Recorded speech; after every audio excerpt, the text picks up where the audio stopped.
Okay, we'd like to talk about the B12. Okay. Let's take a pause and get it. That's fine. Yeah. So Ken and I are going to talk about the B12 today, our liquid B12. So Ken, tell us a little about our B12. Well, it's sublingual, so you put it under the tongue and it absorbs through the mucous membranes. The problem with B12 is that certain ailments and aging deprives us of the ability to digest it through the gut. That's why the medical profession injects B12. So sublingual is comparable, or the next best thing at least, to injection. Is there a tendency of the medical profession giving the cobalabin B12? Because I've had people come up to me and say, oh, I've got too much B12 in my body. Well, they do use cyanocobalamin, and we use methylcobalamin. So ours is a further step up the chain of processing in the body. It's closer to the way the body needs B12 to work. It's more important for people in ill health that they have the methylated form of B12. More easily flushed out of the body so the body doesn't build it up? No, more easily utilized for detoxification of other things in the body. Oh, great. Yeah, so it's fairly critical. Now, it's not the fact they're taking cyanocobalamin that can give them high levels. It's the fact that our tests are invalid for a certain portion of the population.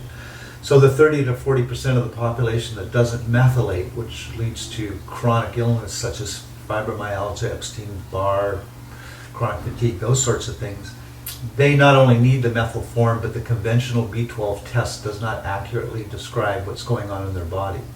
There's a very specialized test for people that don't methylate. So first off, you might be a poor methylator and your test looks like you've got high B12 levels, but they're not utilizable by your body. Secondly, the bar in North America is set extremely low.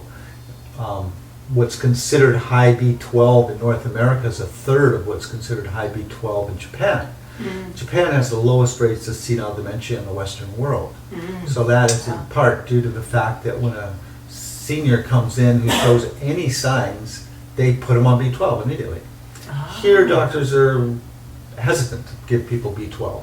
And then when they do, they don't give them enough because our bar is set too low. Why are they hesitant? It's cheap. Nobody makes any money off B12. Don't think about it. You can go down to the pharmacy and you can buy B12 at $2 a shot, and actually, without a prescription, give it to yourself. Right. That's cyanocobalamin. It's very difficult to get methylcobalamin through a pharmacy. Yeah. So, what would you say the difference between an injectable B12 and our B12 as far as assimilation? Can you tell me something about The that? main difference is that they're using cyanocobalamin, the old school product, and we're using methylcobalamin, the new school product. So sublingual is pretty much comparable to an injectable. Right. Easier, less painful.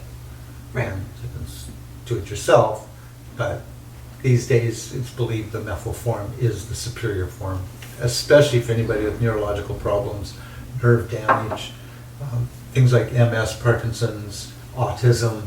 All that requires that we use the methylated form. And then people have had luck with our B12 and autism, autistic children, even young children. Yes. Yeah. B12 is good for raising the red blood cells, isn't it? Yeah, that's the kind of basic thing. Pernicious anemia is a B12 deficiency. Yep. Studies have repeatedly shown that seniors, low energy seniors, require B12, and I often see people I consult with them who have brain fog, very low energy for how they feel they should have, and usually I'll give them D and B12, and 9 times out of 10 that's all it takes. Yeah. Yeah. Well, I know when I first started on the B12, again, I hadn't been taking it in years. I really noticed a difference in my clarity and. So that's kind of the feedback. It's almost like a test. If you take high levels for a little while and you feel better, you know you were deficient. Yeah. And if you don't feel any different, then you roll it back to a maintenance dose to help prevent that senile dementia and preserve nerve endings. And Very good for melatonin, or natural melatonin being raised in our body as well. It's a building block for melatonin. Very good for your eyes, very good for your liver. It's an amazing supplement to be taking. Very good for stress. And also critical for vegans. Yes. Since B12 is only in animal foods, there was a Red meat. myth for a while you could get it out of algae, tempeh and things, but that's just an analog. It does not function in the body the same way as true B12. So this does function in the body like B12, though it's a vegan form. It's not derived from animals. It's a synthesized B12. And I used to believe you had 5 years of discontinuing animal food before your B12 deficiency would manifest. But they've recently found that within the first year, DNA replication reduces in vegans if they don't take a B12 supplement. So the So body then- requires B12. The iron. Not just that, the replication of their DNA, their cells no longer Wow. produce it in a healthful form anymore. It becomes Oh. weakened. Oh, wow. Yeah, so it's critical that vegans use B12. Yeah. So would we find more B12 in the red meat, like beef? Is it also in fish and Yeah, to a lesser degree. fowl? Red's definitely got the highest amounts. Right. Yeah, Okay. but it is within the animal kingdom Yeah. exclusively. Would you recommend people to know their blood type before choosing to go off of meat? And Well, I am an advocate of the blood type diet. So am I. Definitely. Yeah. Also, if someone comes in with, say, brain fog and fatigue and things, and I'm trying to suss them out, I'll ask their blood type. If you're an A or an AB, you're going to be more prone to B12 deficiency because you have lower stomach acid, so you're less likely to digest it out of meat. You would be a poor meat digester. Whereas an O or a B tend to be less likely to be B12 deficient until they're elderly. yeah, that's because I understand their digestive system has a greater ability to break down Animal protein. animal protein. Is an O blood type. Yeah. Now, my understanding, 70% of the population are Yeah, blood that's the type, dominant more blood of the type. hunter-gatherer. Yeah, exactly. Yeah, yeah.